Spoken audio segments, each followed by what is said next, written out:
Well, it is my view, and you can debate me on this, that Marxism and its kin ideologies don't actually need to destroy the idea of Christian religion, as most of my minister friends think.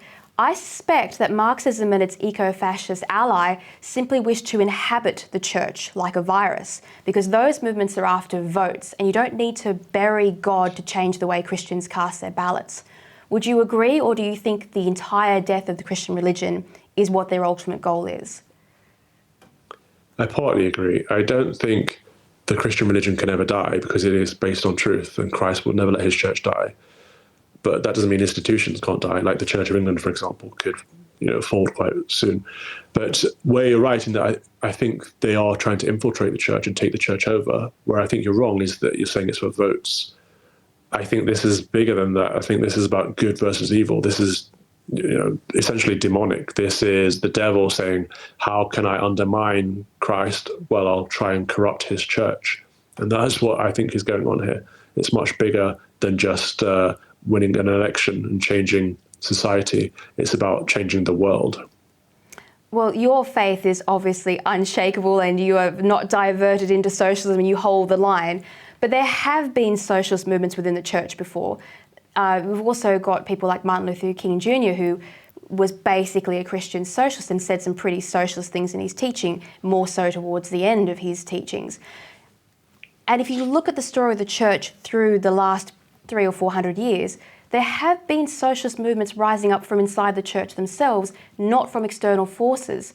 So I'm wondering, could you say that there is a cultural war within the church about whether or not socialism should exist? And is that hindering people like you trying to work to bring the church back to its faith? Oh, absolutely. From the 1960s onwards, the church disregarded the Leonine prayers. So the prayer for St. Michael is an example of something that used to be said after every Mass, which prays for God to, for God and his angels to rid the world of evil and Satan. And we've stopped praying for such things because I think a lot of people have stopped believing that Satan is a being and stopped believing that evil exists in the world. And therefore it has become rampant. And it's been on an upward trajectory since the 1960s. The sexual revolution had a part to play in that too, in that as degeneracy increases, the Christian faith has been decreasing at the same time. So I think that there's a lot going on there. But socialism in general, again, is not compatible with the Christian faith.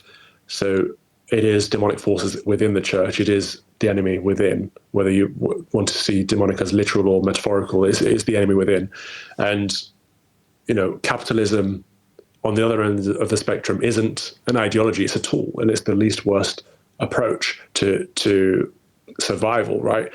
And it is compatible with the Christian faith because you need to accumulate wealth in order to distribute wealth. So you need to be able to make money before you can give to charity. So that's why it's important to maintain a capitalist system against a socialist system, because socialism means that everyone is equally poor and equally miserable.